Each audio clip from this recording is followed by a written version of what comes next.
আমাদের এখানে আসার উদ্দেশ্য ছিল যারা ফেসিবাদ আওয়ামী লীগ সরকার ছিল 16-17 বছর, যারা গুম খুন, আজকে আমাদের অনেক ভাই বেড়াদার যাদের হাত নাই, পাও নাই, কারো চক্ষু নাই, বিভিন্ন হসপিটালে ভুগতেছে, এখনও রক্ত ঝরতেছে। এখন সেই ফেসিবাদ সরকারের আমাদের এগুলা সব কিছু না হওয়া পর্যন্ত আমরা নির্বাচন চাই না।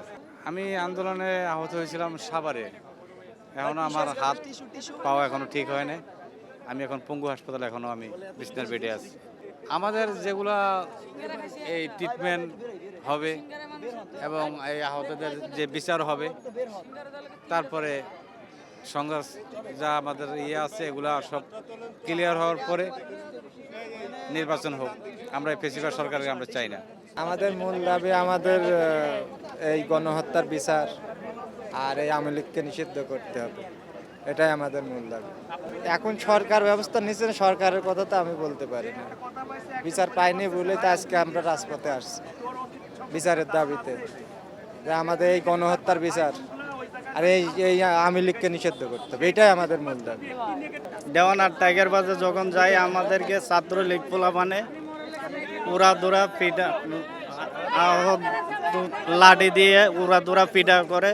তার মধ্যে আমার এক পায়ে দুনো হাড্ডি ভাঙে যায়, আরেক পায়ে মাংস বাইরে রক্ত সিট মারে, হাতে বাড়ি দিছে, হাতে ফুলে যায়।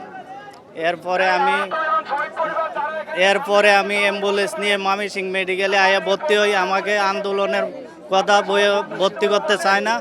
আমি বলি আমি আন্দোলনের রোগী, আমাকে কী করছে অপারেশন করবে বলার পরে তো কী করছে অপারেশন করে নাই। আমাকে 5 দিন রাখিয়ে 20 তারিখে ভর্তি হয়েছি। 20 তারিখের পরে 25 তারিখে আমার ছাড়পত্র দিয়ে বার করে দিছে। কয় তুই আন্দোলন না, কি এর আন্দোলন করস বেটা, তুই এখান থেকে বাইরে। আমার ছাড়পত্র দিয়ে বার করে রাখছে।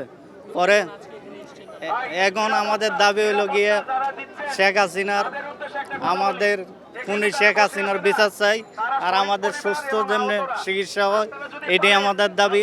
আর আমাদের জুলাই যোদ্ধাদের স্বীকৃতি চাই, এটাই আমাদের দাবি।